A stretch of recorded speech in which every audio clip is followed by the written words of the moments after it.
अस्सलाम वालेकुम दोस्तों। मेरा नाम साकिब हुसैन है और आप देख रहे हैं नर्सिंग फाइल्स। आज हम जिस डिजीज़ के बारे में डिस्कस करने जा रहे हैं वो है डिप्थेरिया। डिप्थेरिया बेसिकली एक एक्यूट फेरेंजियल और कुटेनियस इन्फेक्शन है जो मेनली कॉज करवाता है कॉर्निबैक्टीरियम डिप्थेरिया। कॉर्निबैक्टीरियम डिप्थेरिया की वैसे तो काफ़ी सारी सब स्पीशीज़ या जिन्हें आप स्ट्रेन्स का नाम दे दें वो मौजूद हैं हमारे पास सोयल के ऊपर, लेकिन इनकी जो साइटोटॉक्सिक या टॉक्सिजेनिक स्ट्रेन्स होती हैं जो डिजीज़ कॉज करने के कैपेबल होती हैं वो बेसिकली चार सब स्पीशीज़ हैं। नंबर 1 सी डिप्थेरिमाइटिस, सी डिप्थेरी इंटरमीडियस, सी डिप्थेरी ग्रेविस जो सीवियर किस्म की जो है वो डिप्थेरिया की डिजीज़ कॉज करवाने के काबिल होती हैं, और सी डिप्थेरी बेल्फेंटी। ये चारों स्पीशीज़ कैपेबल होती हैं कि वो डिप्थेरिया की जो डिजीज़ है वो कॉज करवाती हैं अपने अंदर से टॉक्सिन्स को रिलीज़ करके। सिम्टम्स की अगर हम बात करें तो सिम्टम्स जो हैं वो या तो नॉन स्पेसिफिक स्किन इन्फेक्शंस होंगे जिन्हें हम डिस्टिंग्विश नहीं कर पाएंगे कि ये जो इन्फेक्शन है ये डिप्थेरिया की वजह से हुए हैं या किसी और बैक्टीरियल इन्फेक्शन की वजह से। उसके अलावा या तो ये सूडो मेम्ब्रेनस की फॉर्मेशन में इन्वॉल्व होते हैं जो ज़्यादातर फॉर्म होती है फेरेंक्स के ऊपर, जिसे हम कहते हैं सूडो मेम्ब्रेनस फेरेंजाइटिस।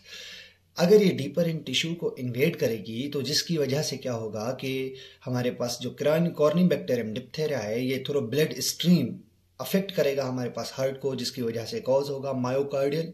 और अगर ये न्यूरॉन की डीमाइलेशन में इन्वॉल्व हुआ तो जिसकी वजह से क्या होगा कि न्यूरल टिश्यू डैमेज होगा। कॉर्निबैक्टीरियम डिप्थेरिया अगर नेजोफेरेंक्स को अफेक्ट करेगा तो इस हम बैक्टीरिया को कहेंगे रेस्पिरेटरी डिप्थेरिया। अगर ये स्किन को इन्फेक्शन कॉज करेगा तो इसे हम कहेंगे कुटेनियस डिप्थेरिया। अगर हम एपिडेमियोलॉजी की बात करें तो 1940 से लेके 1950 तक डिप्थेरिया मेजर कॉज करवाता था हमारे पास डिजीज का। ये मेजर कॉज था डिजीज का in children and young adults. Extensive immunization की वजह से जो इसका इंसिडेंस रेट है वो 70% तक 90-80 तक गिर चुका है, लेकिन अभी भी दुनिया के काफ़ी सारे रीजन्स में डिप्थेरिया का आउटब्रेक अचानक होता है जिसकी वजह से काफ़ी सारी डेथ्स होती हैं। अगर हम इन मेजर आउटब्रेक्स की बात करें तो सबसे पहला नाम आता है फॉर्मर सोवियत यूनियन का 1990 में 1,57,000 केसेस सामने आए थे जिसमें 5,000 लोगों की जो है वो डेथ हुई थी। उसके बाद केस आता है लेतिविया का। अब लेतिविया के केस में ये चला था हमारे पास एक लॉन्ग टर्म पीरियड था 2000 से लेके 2009 तक जो हाईएस्ट यूरोपियन इंसिडेंस रेट था, जिसमें 10 लाख लोगों में से हर साल 24 लोग जो है वो डिप्थेरिया की वजह से उनकी डेथ होती थी। और ये केसेस सामने आते थे जो कि तकरीबन 9 साल चले। जब इनके कॉजेज की तरफ चले गए कि ये ज़्यादातर किन लोगों को होता है तो सबसे जो लोगों का नाम था वो था अनवैक्सीनेटेड इंडिविजुअल्स। वो लोग जिनकी वैक्सीनेशन नहीं हुई थी उनका जो इनमें रेट था वो ज़्यादा था जो कि 74% रेट था। इस 74% में 93% सिर्फ बच्चे थे जिनकी डेथ्स हुई थी।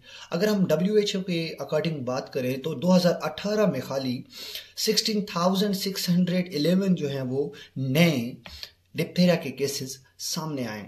अगर इनकी कॉजेज़ की बात करें तो low income, poor health care access, ineffective vaccination and monitoring, और नंबर 4 पे अहम चीज़ आती है वार। ये सारी चीज़ें कंट्रीब्यूट करती हैं इन आउटब्रेक्स को। कॉर्निबैक्टीरियम डिप्थेरिया की अगर बात की जाए तो इसे हम कहते हैं क्लेब्स लॉफलर बेसिलस। क्लेब्स और लॉफलर दो हमारे साइंटिस्ट थे जिन्होंने आइसोलेट किया था कॉर्निबैक्टीरियम डिप्थेरिया को। कॉर्निबैक्टीरियम डिप्थेरिया एक रॉड शेप, ग्राम पॉजिटिव यानी कि इसकी 2 से ज़्यादा लेयर्स होंगी, non spore forming, aerobic and non motile bacterium है। इसको ज़्यादा ऑक्सीजन की नीड होती है, इस वजह से ये रेस्पिरेटरी एरिया को ज़्यादा अफेक्ट करता है, जिसलिए इसकी नेचर होती है हमारे पास एरोबिक। अगर हम डिजीज़ अकेरेंस की बात करें तो किन रीजन में ज़्यादा होती है तो ये ज़्यादा होती है ट्रॉपिकल रीजन्स में। ये ट्रॉपिकल रीजन्स इक्वेटर के नज़दीक होते हैं इसलिए हम इन्हें कहते हैं ट्रॉपिकल रीजन्स। उसके अलावा अंडर डेवलप्ड कंट्रीज़ जो होती हैं या ये दुनिया के किसी भी कोने में हमारे पास हो सकते हैं, ये तयशुदा बात नहीं है कि इन दोनों के अलावा कहीं पर भी नहीं होगी। 3 जो पॉपुलेशन है वो डिप्थेरिया के डिजीज होने के लिए हाई रिस्क पर है। नंबर 1 इम्यूनो कॉम्प्रोमाइज्ड लोग, poorly immunized adults and unvaccinated childrens. ये तीनों पॉपुलेशन हमारे पास ग्रेटेस्ट रिस्क पर होते हैं डिप्थेरिया की डिजीज होने के लिए। कॉर्निबैक्टीरियम डिप्थेरिया के अगर मोड ऑफ एक्शन की बात करें तो थ्रू ये रेस्पिरेटरी ड्रॉपलेट्स के थ्रू कफिंग और स्नीजिंग के थ्रू जो है ये स्प्रेड होता है। उसके अलावा अगर ये ड्रॉपलेट्स हमारे पास इनएनिमेट चीज़ों पे गिर जाएं तो वहाँ पर अगर किसी भी इंसान का हाथ लग रहा है, वो अगर टच कर रहा है अपने माउथ नोज़ को, तो उसके भी थ्रू जो है वो इसकी स्प्रेडेशन होती है। अगर हम कॉर्निबैक्टीरियम डिप्थेरिया की सब स्पीशीज़ की बात करें और उनकी टॉक्सिजेनिसिटी की बात करें, तो ये सब स्पीशीज़ जो हमने पीछे डिस्कस की 4 किस्म की, ये या तो टॉक्सिजेनिक हो सकती हैं या तो टॉक्सिजेनिक नहीं हो सकती। अब टॉक्सिजेनिक की मुराद ये है कि अपने अंदर से टॉक्सिन रिलीज करने के काबिल हैं या नहीं हैं। अगर ये अपने अंदर से हमारे पास डिप्थेरिया की टॉक्सिन रिलीज कर रही हैं तो इन्हें हम कहेंगे टॉक्सिजेनिक स्पीशीज।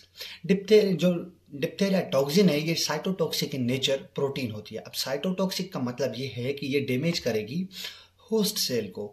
उसके अलावा ये जो चारों स्पीशीज हैं ये बेसिकली स्टार्ट होती हैं एज अ नॉन टॉक्सिजेनिक, फिर ये टॉक्सिजेनिक में इस तरह से कन्वर्ट होती हैं कि ये जब इन्फेक्ट होती हैं हमारे पास बीटा बैक्टीरियोफेज बैक्टीरिया के साथ, जब बीटा बैक्टीरियोफेज बैक्टीरिया इसकी सरफेस के ऊपर कैनिबैक्टीरियम डिप्थेरिया की सरफेस के ऊपर अटैच होगा तो ये अपने अंदर से एक जीनोम रिलीज करेगा। ये जीनोम क्या होगा कि ये बाइंड करेगा डिप्थेरिया की खुद की जीनोम के साथ। इस जीनोम के अंदर मौजूद होगी एक जीन जिसे हम कहते हैं टॉक्स जीन। बेसिकली यही रिस्पॉन्सिबल होती है कोड करने के लिए डिप्थेरिया टॉक्सिन को। जब ये कोड होगा डिप्थेरिया टॉक्सिन के लिए तो डिप्थेरिया टॉक्सिन की प्रोडक्शन होगी जो लीड करेगी हमारे पास डिप्थेरिया डिजीज को। अगर हम खाली इस डिप्थेरिया टॉक्सिन की बात कर लें तो ये बेसिकली 2 सब यूनिट के साथ बनती है। ए सब यूनिट जिसे हम कहते हैं एक्टिव या कैटालिटिक, और बी सब यूनिट जिसे हम कहते हैं बाइंडिंग। इसकी थोड़ी सी जो है वो ग्राफिकल देख लें हम। ये सब यूनिट ए, ये सब यूनिट बी। अब सब यूनिट ए और सब यूनिट बी दोनों आपस में बाइंड होते हैं डाइसल्फाइड बॉन्ड के थ्रू। ये सब यूनिट ए आ गया, ये सब यूनिट बी आ गया। तो इस तरह से इसकी जो शेप होती है, और ये इसका जो सब यूनिट बी है ये क्या होता है कि इंसानों की सेल सरफेस के ऊपर रिसेप्टर के ऊपर आके बाइंड करता है और इस तरह से जो है वो डिजीज कॉज होती है। तो आए इसका मैकेनिज्म ऑफ एक्शन देखते हैं। सबसे पहले जो डिप्थेरिया टॉक्सिन, जैसे हमने पीछे पढ़ लिया इस चीज को कि जब ये बीटा बैक्टीरियोफेज के साथ कॉर्निबैक्टीरियम डिप्थेरिया इन्फेक्ट होगा तब ये क्या करेगा, डिप्थेरिया टॉक्सिन को प्रोड्यूस करेगा। अब जैसे ये डिप्थेरिया टॉक्सिन हमारे पास ब्लड स्ट्रीम या वहीं फेरेंजल के ऊपर जो है वो अपने इंसान के सेल को अफेक्ट करेगी, तो वो किस तरह से करेगी, ये है इंसान की सेल सरफेस। अब इस सेल सरफेस के ऊपर मौजूद होंगे हमारे पास HBEGF नामी एक रिसेप्टर, जिसके साथ क्या होगा कि डिप्थेरिया टॉक्सिन का जो बी सब यूनिट होगा वो आके बाइंड करेगा। अब जैसे ही ये बाइंड करेगा तो इस सेल सरफेस के ऊपर मौजूद क्लेथरिन प्रोटीन क्या करेगी कि यहाँ पर जो है वो एंडोसाइटोसिस के प्रोसेस के थ्रू यहाँ पर एक एंडोसोम की फॉर्मेशन करवाएगी। अब जैसे ही साइटोप्लाज्म के अंदर इस एंडोसोम की जो है वो पीएच ज़्यादा बढ़ने लगेगी तो वहाँ पर इन्वॉल्वमेंट होगी प्रोटियोसिस एंजाइम की।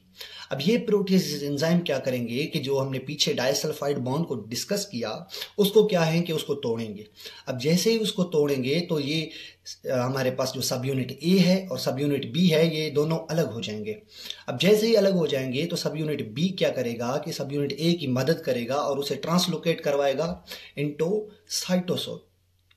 जैसे ही सब यूनिट ए साइटोसोल में जाएगा तो सब यूनिट के ए के ऊपर मौजूद होता है एक हमारे पास मॉलिक्यूल जिसे हम कहते हैं NAD।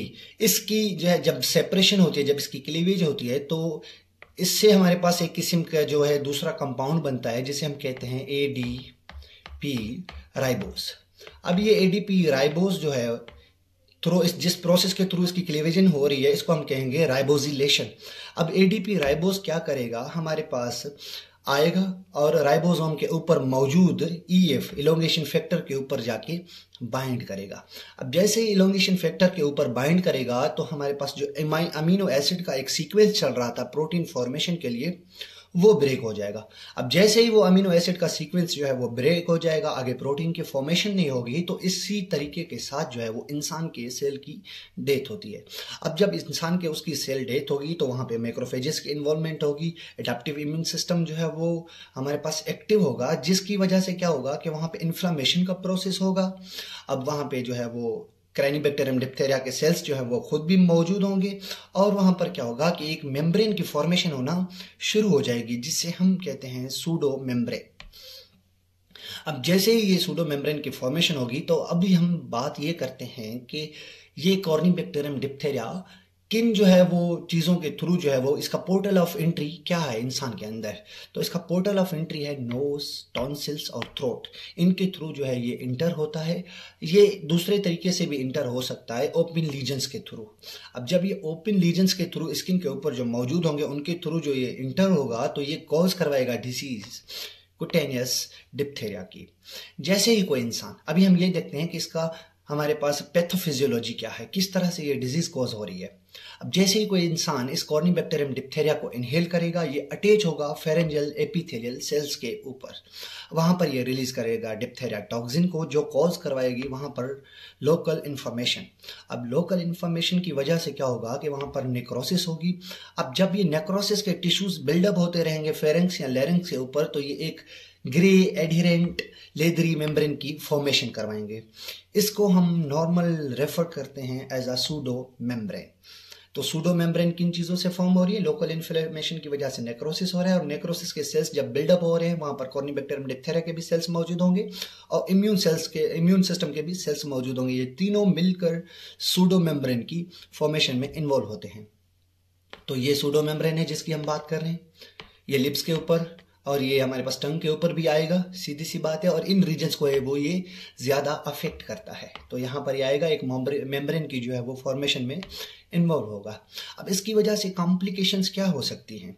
अब कॉम्प्लिकेशंस ये हो सकते हैं, जैसे ये कॉर्नीबैक्टीरियम डिप्थेरिया इन्वेड करेगा डीपर टिश्यूज़ को। अब जैसे इन्वेड करेगा डीपर टिश्यूज़ को, तो वहाँ पर ये अगर ब्लड स्ट्रीम में पहुँच गया तो ब्लड स्ट्रीम के थ्रू जाएगा हार्ट की तरफ, और वहाँ पे कॉज करवाएगा मायोकार्डाइटिस, जिसे हम कहते हैं इन्फ्लेमेशन ऑफ हार्ट मसल, जिसकी वजह से 20 to 30% पेशेंट्स में ये देखा गया है कि उनकी इनसिग्निफिकेंट ईसीजी में चेंजेस आए हैं। इसके साइन और सिम्टम्स क्या होंगे? एट्रोवेंट्रिकल डिसएसोसिएशन होगी, जिसकी वजह से, जिसको हम आम जबान में कहते हैं interruption of impulses from the atria to ventricle, और वेंट्रिकुलर एरिथमियाज होगा, जिसे हम रेफर करते हैं as interfere in heart rate, जिसकी वजह से क्या होगा कि हार्ट रेट में इंटरफेरेंस आएगा। ये वेंट्रिकुलर एरिथमियाज हमारे पास मेजर कॉज है डिप्थेरिया के पेशेंट्स में डेथ का, जिसकी वजह से क्या होता है कि हाई मोर्टेलिटी रेट्स हमारे पास सामने आना नजर हो जाते हैं। उसकी वजह से अगर ये हमारे पास ज़्यादा है, हमारे पास इन्वेड करेगा हार्ट को, तो जिसकी वजह से लीड हो सकती है सीवियर केसेस में हार्ट फेलियर को। अगर हार्ट फेलियर होगा तो उस इंसान की डेथ होगी। तो इस तरह से इसकी पहली कॉम्प्लिकेशन हमने पढ़ ली। दूसरी कॉम्प्लिकेशन ये होगी कि ये किडनीज को इन्वेड करेगा, वहां पर हमारे पास जो रीनल ट्यूब्यूल्स होती हैं वहां पर नेक्रोसिस करवाएगा, जिसे हम कहेंगे एक्यूट ट्यूबुलर नेक्रोसिस, जिसकी वजह से क्या होगा कि किडनी का फंक्शन इम्पेयर होगा, जिसकी वजह से यूरिन की प्रोडक्शन नहीं हो पाएगी, तो ओलिगोयूरिया की कंडीशन जो है वो डेवलप होगी। उसके बाद न्यूरोटॉक्सिटी भी जनरेट करवा सकता है, जिसमें क्या होगा कि ये न्यूरॉन की डीमाइलेशन करवाएगा, जिसे हम कहेंगे हमारे पास पोलीन्यूरोपैथी, जिसकी वजह से क्या होगा कि कैरिनियल और पेरिफेरल नर्व्स जो हैं वो अफेक्ट होंगी। अगर ये अक्यूलोमोटर नर्व को डैमेज करेगा तो एक डिजीज कॉज करवाएगा, जिसे हम कहते हैं अक्यूलोमोटर नर्व पैल्सी, जिसमें ये होता है कि जो आइज को कंट्रोल करते हैं मसल्स वो इम्पेयर्ड हो जाते हैं, जिसकी वजह से जो है वो आइज की मूवमेंट नहीं हो पाती, अपर लिड की जो है वो मूवमेंट नहीं हो पाती, जिसकी वजह से क्या होता है कि उस इंसान की जो वो स्टेबल हो जाती हैं आंखें। उसके अलावा अगर ये फेरेनिक नर्व को इम्पेयर करेगा तो जिसकी वजह से क्या होगा कि ये नर्व जो है वो कंट्रोल करती है डायफ्राम को। अब अगर यहाँ पर डायफ्राम में जो नर्व कंट्रोल कर रही है हमारे पास इनहेल और एक्सहेल के प्रोसेस को, तो अगर इसमें इनर्वेशन आएंगी, जिसकी वजह से क्या होगा कि ट्रबल इन ब्रीथिंग होगी। उसके बाद अगर हम इनके साइन और सिम्टम्स या क्लिनिकल मैनिफेस्टेशन की बात करें, तो कॉर्नीबैक्टीरियम डिप्थेरिया का जो इंक्यूबेशन पीरियड होता है, आप इंक्यूबेशन पीरियड को इस तरह से समझें कि जैसे ही कोई भी पैथोजन बॉडी में आएगा वो अपनी मल्टीप्लिकेशन करेगा खामोशी के साथ, कोई भी साइन और सिम्टम्स शो नहीं करेगा, तो इस हम पीरियड को कहते हैं इंक्यूबेशन पीरियड। तो ये कॉर्नीबैक्टीरियम बैक्टीरिया का होगा 5 दिन का। उसके बाद जैसे ही छठा दिन आएगा 12 से 24 घंटों के अंदर एक और पीरियड शुरू होगा, जिसे हम कहते हैं प्रोड्रोमल पीरियड, जिसमें क्या होते हैं कि उस डिजीज के इनिशियल साइन और सिम्टम्स आना शुरू हो जाते हैं। तो जनरल साइन और सिम्टम्स क्या हैं? लो ग्रेड फीवर, मेलीज और वीकनेस वगैरह जैसे आम जो है वो जनरल साइन और सिम्टम्स नजर आना शुरू हो जाते हैं। अगर हम खालिस फेरेंजियल डिप्थेरिया की बात करें तो वहां पर यह कॉज करवाएगा सो थ्रोट, सोलो इन नेक, जिसे हम बुल नेक कहते हैं, सूडो मेम्ब्रेन, जिसकी वजह से क्या होगा कि डिफिकल्टी इन ब्रीथिंग होगी, रेस्पिरेटरी वीजिंग होगी जिसे हम कहते हैं आम जबान में स्ट्राइडर, हॉर्सनेस होगी, आवाज में तब्दीली आएगी, बाकिंग कफ होगी या डिस्पीनिया वगैरह की कंडीशंस डेवलप हो सकते हैं।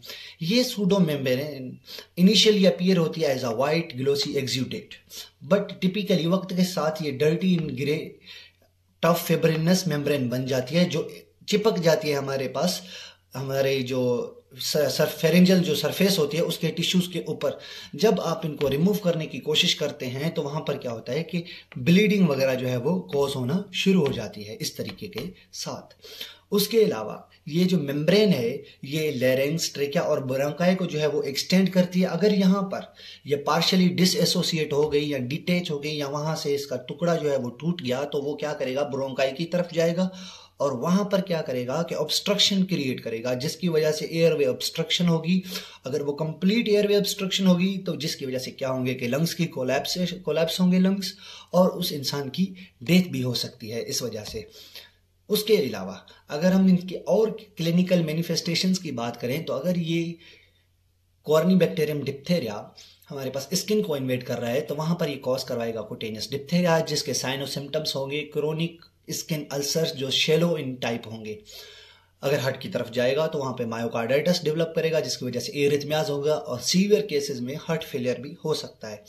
अगर ये किडनीज को अफेक्ट कर रहा है और वहां पे रीनल ट्यूब्यूल्स को अफेक्ट कर रहा है तो जिसकी वजह से कॉम्प्लिकेशन होगी जिसे हम कहेंगे एक्यूट ट्यूबुलर नेक्रोसिस, जिसकी वजह से साइन और सिम्टम नजर आना शुरू हो जाएंगे। वो क्या होंगे, ओलिगोयूरिया, जिसमें क्या होता है कि जो यूरिन की प्रोडक्शन है वो डिक्रीज हो जाती है।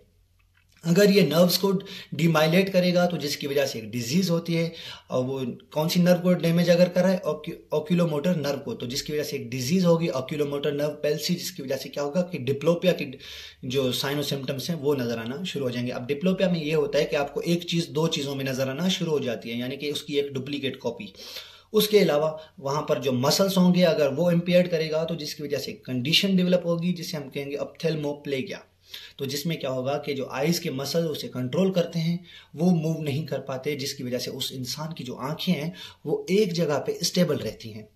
अगर हम डिप्थेरिया की प्रिवेंशन की बात करें तो किस वजह से हम किस तरीके के साथ हम डिप्थेरिया जो है वो आउटब्रेक को होने से रोक सकते हैं और इनकी प्रिवेंशन कर सकते हैं, तो सबसे अहम चीज है वो है वैक्सीनेशन।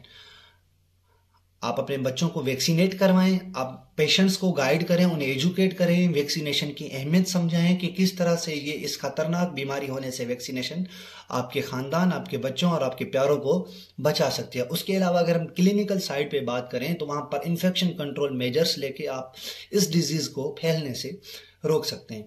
तो डिप्थेरिया की जो वैक्सीन आती है वो 3 वैक्सीन मिलकर आती हैं, तो वो तीनों वैक्सीन होती हैं DTAP।